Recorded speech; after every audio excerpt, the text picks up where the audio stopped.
So the HIFi Rose RS130 is a flagship streamer from HIFi Rose.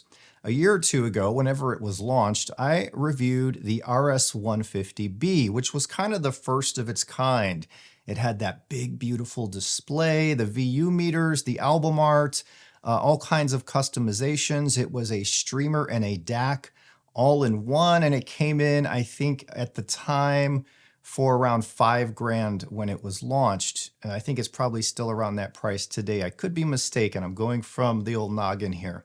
But recently, HIFi Rose has released their flagship streamer called the RS130. I've had it here now for about a month, courtesy of John over at Lone Crow Audio in Santa Rosa, California. So I want to thank him for allowing me to try this out. When I reviewed the 150B, I really loved it. Again, it was the first of its kind. I never saw a streamer back then with such a beautiful display, such function, such really beautiful build quality, and being a streamer and a DAC, it was really a perfect all-in-one for those looking for a higher-end way to stream their digital music, something that looked beautiful and something that sounded beautiful as well. I really liked using it as a streamer going into an external DAC because at the time I had an external DAC that was better than the internal DAC of the 150B. So I was using that 150B happily as a streamer, and I still have a really great memory of what it sounded like. Now, fast forward to about a month ago, I received the RS130. And when I first saw the RS130 online when it came out, I said, $5,200? And it doesn't even have a DAC, it's just a streamer? So I had some doubts, but I wanted to hear it. And I was looking at the various shops online that had it in stock, but I couldn't just pull the trigger on it. It's a lot of money to just buy something to try it. So luckily, a couple of days after I started looking at it, John from Lone Crow texted me and said, hey, would you like to review the new HIFi Rose RS130? If so, I can send you my store demo unit, check it out, let me know what you think. And then he gave me his thoughts of what he found when comparing it to the 150B as a streamer. He said there were some differences in the imaging, it was more locked in, but he told me to listen to it and see what I thought. Now, it arrived and I hooked it up instantly in my reference room to the Daniel Hertz Maria amplifier, which has that built-in Mighty Cat chip where it's the DAC's part of that chip. And I love the DAC inside of the Maria. It's just a beautiful sounding unit. Really the first internal DAC that I've ever really fallen in love with. But I was using a Blue Sound Note X as a streamer going into the Maria amp. And then I tried the Wim Pro Plus that I have here. And I also have vivid memories of the Lumen U2 that I recently had here for a while. Before I get into the sound quality, let's talk a little bit about the build quality, the look and design, and everything that comes along with this experience. So the unique things about this streamer and why it costs a couple $100 more than the 150B, which has a DAC as well, is basically comes down to the features, the build and parts quality. Now the build quality on the 150 is fantastic. It seems that they've upped their game a little bit on the streamer, the 130. On the top, you'll immediately notice these little crystals are used for the buttons on the top. The metalwork is thick and machined. That big logo right in the center of the top above those crystal buttons is just thick and it looks so well done. And this piece looks expensive. It looks more like an $8,000, $9,000 piece if we go by 2023 pricing. It is just a gorgeous piece. The screen is a hair bigger, right? And the resolution is higher than the 150B. When the VU meters are on, it almost looks photorealistic. It's pretty cool. So the screen is really nice. There's no issues with black levels or anything like that I have found. And on the back is where you're going to notice some more differences. There is now a fiber Ethernet connection, which is said to pretty much eliminate any noise. There is a fiber USB connection to go out to your DAC. And this is also said to reduce any noise that may be in the system. Now, I'll be honest, I haven't even tried the fiber connections yet. I did with the Lumen U2 and I went back to the standard, but here in the Rose, you can use standard connections or you can use the new fiber connections. I will say that my system is about as silent can get. I have zero audible noise anywhere in the system. So when I use the fiber connections, I really didn't notice much of a difference in the Lumen U2. But here I don't have the stuff to properly test out those connections right now. So I just plugged in regular Ethernet, and this comes with a little cartridge style thing that you plug into the fiber Ethernet port, and it converts it to a standard Ethernet port. So you have all of your outputs here, and they are all meant to go directly to your DAC. You will not find a pair of RCA outs here because there is no DAC inside of this machine. All of the parts quality inside of this, it is top level, and the power supply is, in my opinion, one thing that makes this a special piece. HIFi Rose uses something along the lines of a supercapacitor that stores power, and then it takes the power from this supercapacitor and then it feeds the product with it. So it's almost like it's getting its power from a battery. And again, make sure there is zero noise within the system. So I think that's pretty cool. The app, it's the same app that you control the 150B with. Some people love it. Some people think it needs work. I found it pretty easy to work with. So once you set this up, it's pretty easy to set up and self-explanatory. I had it set up in about 10 minutes. You plug in your Ethernet, or you can use Wi-Fi, but I prefer Ethernet to make sure there's no performance lag or issues. I have not had one issue with the Rose 130 to date in the last 4 or 5 weeks. What else can I tell you? You download the app, you get it going, you can go through the settings, you can set your time zone for the clock. It'll show you the time and the weather, and you can have that set to be displayed, and there's many different clock styles here as well. You have all of the apps in here like RoseTube for watching YouTube videos, because you can play videos on the screen and then output that via HDMI to a television, so you can technically have beautiful sound while you watch the video output from the Rose itself. So once you get everything hooked up to your amp and you set up your streaming music services, Spotify, Tidal, Qobuz, it's really ready to roll right out of the box. You can also add an SSD drive to the bottom if you want to store local files on it. I actually took out John's hard drive that he had in there. He wanted me to mail it to him real quick so he could put it in another Rose 130 he had at the shop. And it took about 5 minutes to take the hard drive out from the bottom. But you can put an SSD drive down there and store any of your music, or use Rose's CD ripper to get all of your CDs in the digital domain and store them on a hard drive. And then you can serve the music directly from the hard drive using the Rose app. So that's pretty cool as well. Now, there is a hard drive that this comes with, but it's not for storing your music. There's a 256 gigabyte SSD drive built into the RS130. And this kind of caches the streaming music to make sure there's never any glitches or skips or issues. So that is really cool to have as well. All right, we're going to go over the settings really quick here in the HIFi Rose. We're going to hit the Settings tab.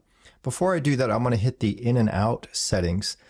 This is where you set your outputs and your inputs. So your clock input here, one thing that sets this apart is the oven controlled clock that is built in. This has a really high quality clock. It's like adding an external clock to, like say when I had the DCS Lena and I added the clock, the sound became more refined, more punchy, more beautiful. This internal clock does that. It also has the ability to hook up an external clock, right? So that's kind of cool to have there. As far as your outputs here, you have HDMI, USB, coax out, optical out, AES out. And to activate them, you just touch them. So say I want to go to optical and AES. Now they're all on, but since I'm not using AES or optical and all I'm using is coax, that's the one I keep activated because If I have them all activated, there's a slight chance you might get some noise. I don't think it's really something that would be audible, but that is just cool that you can just turn on and off your inputs and outputs. So with the settings, it starts out, if you have your system info, this basically shows you the model, your IP address. I have it hardwired, the Rose ID, the system version, which is the latest version of the firmware. Let's see what else we have here. Use early access version. I'm not sure what that is, so I'm not going to mess with it. Let's go down to the system settings. Media library, if you have the SSD drive installed underneath, you can access that information there. Cache manager, I have it just set to normal. You can clear the cache just by doing that. Then you have other settings, language, keyboard settings, which you can pick your language on, and all of these things. Factory reset, there's a tutorial, and all of that here. So very easy to understand. Audio settings, these are pretty self-explanatory. Clock setting, I'm using the internal clock. If you have an external, you can change that to external. Your in and out settings is what we just looked at. Gapless playback is on. You can add a fade in and fade out if you want. VU meter reference, input gain or output gain. Honestly, I haven't noticed any difference in the way that works. When I choose input or output, it seems to be input or output gain seems to be similar. USB DAC notification, I have it on. That tells you when you unhook a USB DAC in case you forget, but you could turn that off as well. So you have your storage settings here. If you have the SSD drive in, your display settings, you can customize what apps you want on the front. Honestly, I never use any of these apps besides the clock, sometimes video. I use Tidal, and you can basically set it up to how you want it. You can choose the look of the icons and the themes. You can set your screen brightness. I have mine pretty low because at night it can get bright. Always on display. I have it set to a clock. You can choose different clock faces. Here's the tube clock, which is pretty cool. Enlarge playback information. So all of this stuff you can set up. And here's the different VU meters, which you can change on the fly. Here's your Wi-Fi. I don't have Wi-Fi hooked up. I'm using Ethernet. So this shows me all of that information. You can set this up for Bluetooth. You set up your date and time by putting your information in here and user account. I don't even have my user account logged in on this, but if you want, you can set up an account at Rose and you will be all set. So that's really it in a nutshell. And you have your little icons here. Like I have the Spotify Connect turned on. You can turn on or off AirPlay. Bluetooth is off, so that is off right there, showing it's using the internal clock. So that is the gist of the menu. Pretty simple and self-explanatory. When I first started listening to the Rose RS130, I was like awestruck. I was like, wait a minute, the sound, I'm going to tell you something. When I put it in and took out the Note X just as a streamer, the sound was so much more refined, fuller. The soundstage height, depth, and width grew, but there was like this special kind of smooth refinement going on, a solidity. The bass performance was enhanced, and I don't mean sloppy bass. Everything was tight, but everything was just bigger in scale. And I heard zero, and I mean zero hint that I was playing digital music. And the really cool thing is I stream a lot from Spotify. I also have Tidal and Qobuz, but I use Spotify these days 90% of the time because the Daniel Hertz and the Rose make Spotify just sound absolutely beautiful. It doesn't sound anything like digital. It doesn't sound like vinyl either. It's like a hybrid if you want my opinion. It's just a beautiful sound. It's rich, it's smooth. It's luxurious, it's tight, it's big in scale, there's a little bit of warmth and body to it, and the details are all there, but the treble remains smooth and airy. Just a beautiful performance. And I listened to it for about a week and a half, 2 weeks, and I said, I'm going to put that Node X back in, and I'm going to also try the Wim Pro Plus and see if there really is a difference, or if my mind is being swayed by the beauty and the price tag of the Rose. So I went back to the Node X. I took out the Rose, I put in the Node. I wanted to see the difference for myself. John at Lone Crow said it'll be night and day. I didn't really know if that was going to be true in my case, but when I put the Node back in, using the same cable, going to the same amp, playing the same tracks from the same streaming service, the sound was different. Going back to the Node, it lost a little bit of that refinement and smoothness. It shrank a little. It was a little bit leaner. I lost some of that bass, and it just wasn't as complete. And I knew immediately what the HIFi Rose RS130 was doing. I then put in the Wim Pro Plus, and it wasn't too much different from the Node, really. Pretty similar, if I can be honest, when used as a streamer only. Now, the Rose in my system, in my room, was far superior to the Node and the Wim, just used as a streamer, but heck, it should be. It's $5,000 more than the Wim. It's $4,300 more or $4,400 more than the Node X. So these parts, these features, these things that Rose has implemented have to do something. And I have to say they are doing something.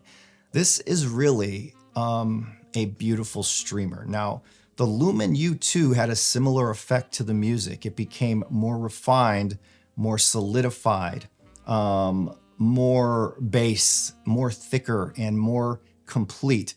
The Lumen U2 at $5,000 does a similar thing. But the Rose, in my opinion, looks sweeter, looks nicer, is built even better. And one thing that the Rose also seems to do in my system is create a grander sense of space. It can render the spatial qualities of tracks a little bit better, in my opinion. Instruments float, notes hang in space a little bit more. Tracks that have a little reverb just become, they envelop you within the track more with the HIFi Rose. If I were choosing a flagship streamer today, it would be probably between the HIFi Rose RS130 and something like the Inuo Statement. I once heard the Inuo Statement and it blew me away. But I have to say, I think this Rose is pretty close to it. I'm sure the Statement is a little better, but I gotta say, the HIFi Rose RS130 is a fantastic piece of audio equipment, and it can make a difference in the right systems. Now, if you have a system that costs you $800 total, I wouldn't suggest getting a $5,000 streamer. You probably will not hear the difference. But if you have a system that's resolving, set up for a sweet spot, and you can hear differences when you change out different pieces of gear, then you will notice an improvement with the Rose. I'd almost say I guarantee it, but hey, I'm not selling any product. I don't make the HIFi Rose. For me, it made a beautiful difference. Now, when you add everything up, why is this $5,200? Well, the casework is gorgeous, it's solid, it's hefty but not too heavy. Everything is perfect. I couldn't find one flaw on the unit. You know, the parts also attribute to the style. So this is for someone who likes something to look good in their system as well as sound good in their system. The crystal buttons on top, the beautiful screen, everything is just solid, and that logo just looks so sweet on the top. Now, I have it here in silver, and I think it looks beautiful in silver or black. I haven't seen it in the flesh and black, but on websites looking at it, it looks really nice in black as well. Once you hear something, you can't unhear it. So now that I've heard the HIFi Rose RS130, it's hard for me to go back to the Node or the Wim Pro, even though those do a wonderful job. I'm not knocking those. They are fantastic for the money. But the Rose 130 takes it up several levels from those as a streamer only. Now, there are cons to this. What are the cons of the HIFi Rose RS130? One of them is it was supposed to be compatible and Roon ready at launch. And as I'm recording this, I don't think that it was ever certified by Roon yet. And I'm told that this is because Rune is taking the time, but it will be working with Rune soon, from what I understand. Mostly, I think all of HIFi Rose's devices are Rune ready. This one is advertised as being Rune ready. They're just waiting for the final Rune certification. But as of right now, you can't run Rune with it. So that's kind of a negative. They should have had that nailed down, I think, before they started shipping the 130. The negatives, it comes with a remote, but you can't do everything with the remote. So I don't even really use the remote, but it is a nice remote. It looks cool. It's a functional remote. So I'm glad that it shipped with one. Are there any other negatives? I've had no bugs, no freeze-ups, no hiccups. Oh, another negative. The VU meters look absolutely gorgeous, and there's many different styles to choose from, but they are not accurate, meaning they're not going to follow the beat of the music in real time. It's more of a gimmicky, here it is, it looks really cool, and it does, but it's not really a fully functioning VU meter in the way that most physical VU meters are. I'm running it right now with a Yamaha RN2000 that has physical VU meters, and they're totally different than the ones in the Rose. And I could turn off a song and the VU meters on the Rose will still go for like 20 seconds and then they stop. So the VU meters aren't accurate. They're really just for show. Other than that, I've had no bugs, no freeze-ups, no hiccups. And in the 4.5 weeks I've had it, there's been 2 updates already. So HIFi Rose is committed to doing the updates just as they did with the 150B. Yeah, that's about all I can say about it. But again, this came from John at Lone Crow. He carries the HIFi Rose series of DACs, streamers, whatever. He's a dealer for HIFi Rose. So if you want one of these, you can give him a call or check out his website. I'll put that information in the description below. As for me, the HIFi Rose RS130 is now residing in the reference system with the Daniel Hertz equipment, and it is just a match made in heaven. If you're looking for a flagship streamer that's going to solidify the sound, bring a little bit more air and vibe to the room, bring a little bit of a deeper bass, a grander scale, and a smooth, noise-free performance, you might want to audition or go look at a dealer or check out the HIFi Rose RS130. It is the finest streamer I've ever had in this room. The Lumen U2 is close, but I have to give the edge to Rose, not only for the build and looks, but for the performance as well. So that's my take on the HIFi Rose RS130. If you like this review, thumbs up and subscribe, and I will see you in the next one.